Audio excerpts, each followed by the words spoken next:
Before the movies, before the headlines, there was a home in Pennsylvania that hid something unexplainable. A haunting so severe, it would torment one family for over a decade and draw the attention of some of the world's most renowned paranormal investigators. In 1973, Jack and Janet Smurl moved with their 4 daughters and Jack's parents into a duplex on Chase Street in West Pittston, Pennsylvania. Their previous home in Wilkes Barre had been severely damaged by Hurricane Agnes. The new home was built around 1896 and had a dark history involving illness, violence, and an alleged suicide. The family hoped for a fresh start, but the house had other plans. The neighborhood itself was quiet, but old, filled with working-class families and coal mining history.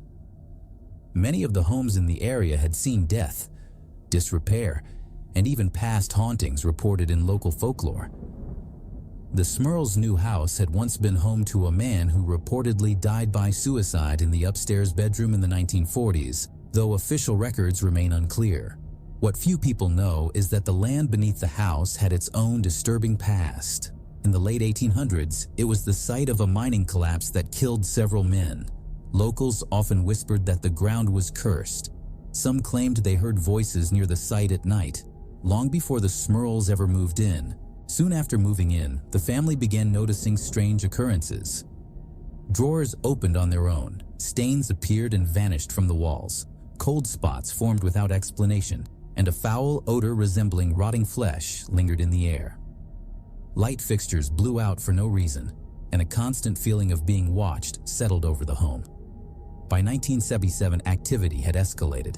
Their German shepherd was thrown against a wall by an unseen force. Jack's mother suffered a sudden and unexplained heart attack. Unexplained footsteps echoed throughout the house, even when it was empty. Family members began hearing voices, some whispering, some shouting. Black masses were seen moving through hallways, and windows would open and close on their own. The Smurls began documenting the events, believing they were being targeted by a malevolent presence. Jack and Janet reported that the disturbances grew more physical. Janet was pushed down the stairs. Jack experienced sleep paralysis and was repeatedly tormented at night. Lights turned on and off by themselves, and television channels would change without warning. The manifestations weren't limited to nighttime. Activity occurred at all hours. Family members would see shadow figures standing silently in doorways. At times, the air in the home would suddenly drop in temperature, accompanied by the smell of sulfur. Religious objects in the home began to crack, melt, or vanish entirely. In 1985, things reached a breaking point. Jack reported being sexually assaulted by a dark figure. Scratches and bruises began to appear on the daughters' bodies. Objects such as kitchen utensils and furniture levitated and slammed down violently. The presence seemed intelligent, mimicking voices, reacting to prayers, and targeting family members psychologically. Janet began waking up with bruises and a burning sensation on her arms. Mirrors shattered on their own, and their dog refused to enter certain rooms. The family claimed the presence followed them outside the home. Electrical disturbances occurred in Jack's car. Janet would hear whispering voices at the grocery store.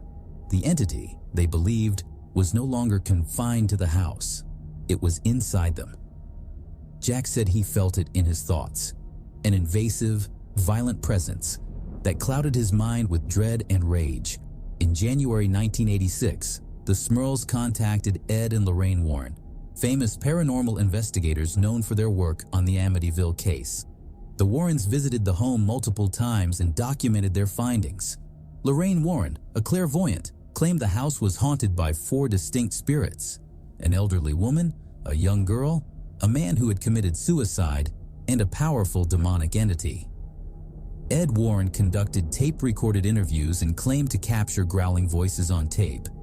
He described cold zones, physical attacks, and invisible forces that resisted holy water and prayer. The Warrens concluded that the haunting was the result of a demonic infestation, possibly tied to occult activity in the area.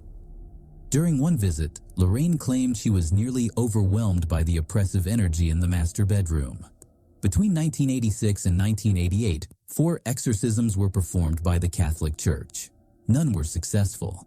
During one exorcism, witnesses claimed the walls bled a thick red fluid. Crucifixes shattered. Lorraine Warren fainted mid-prayer. Neighbors began to report unusual occurrences as well. Lights flickering, loud banging noises, and even shadows in their own homes.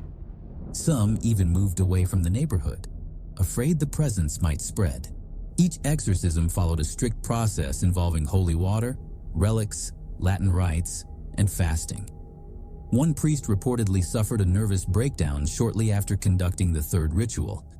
In another attempt, a visiting bishop ordered complete silence in the home for 24 hours, during which Janet said they heard knocking patterns and faint voices saying, "Don't leave." The local media picked up the story. Journalists from the Scranton Times and local radio stations visited the home. One cameraman refused to enter after reporting a pressure on his chest and hearing a whisper in his ear. The house soon became a spectacle. Some came to help. Others came to mock. Crowds formed outside the Smurl home nightly. In August 1986, the Smurls held a press conference, publicly detailing their torment. They were met with both support and criticism. Some called them liars, seeking fame. Others offered prayers and shelter. A few skeptics even threatened to sue the Smurls for defamation, accusing them of hurting the community's reputation. Despite growing evidence and community concern, the church remained cautious. The Scranton Diocese authorized the rituals, but never officially declared the house possessed. Media attention increased. Reporters, skeptics, and parapsychologists visited the house. Some left shaken, while others called it a hoax fueled by mass hysteria and stress. In 1988, the Smurls moved to a new home in Wilkes Barre. For a short time, the activity ceased, but Jack later claimed that the entity followed them. He reported hearing it whisper in his ear at work. Janet said she felt it watching them even in their new house. In 1989, one final exorcism was performed by a Catholic priest. After that, the manifestations reportedly stopped. The Smurls co-authored a book titled The Haunted with the Warrens and writer Robert Curran in 1986. In 1991, the story was adapted into a made-for-TV movie titled The Haunted. Production crew from the film later reported unusual issues, technical glitches, missing equipment, and feelings of nausea on set. The case remains controversial. Skeptics suggest sleep disorders, hallucinations, and financial motivations played a role. Others point to decades of eyewitness testimony, physical evidence, and consistent accounts as proof of something real. Jack Smurl passed away in 2017. Janet has remained largely out of the public eye. The house on Chase Street still stands. Residents change frequently. Locals claim the energy still lingers. Cold spots on the porch, animals refusing to approach the home, and tenants who leave without explanation. In recent years, paranormal investigators have tried to revisit the home. Most are turned away, but a few have reported EVP recordings with static voices repeating the same phrase, "Still here." The Smurl haunting remains one of the most chilling and debated paranormal cases in American history.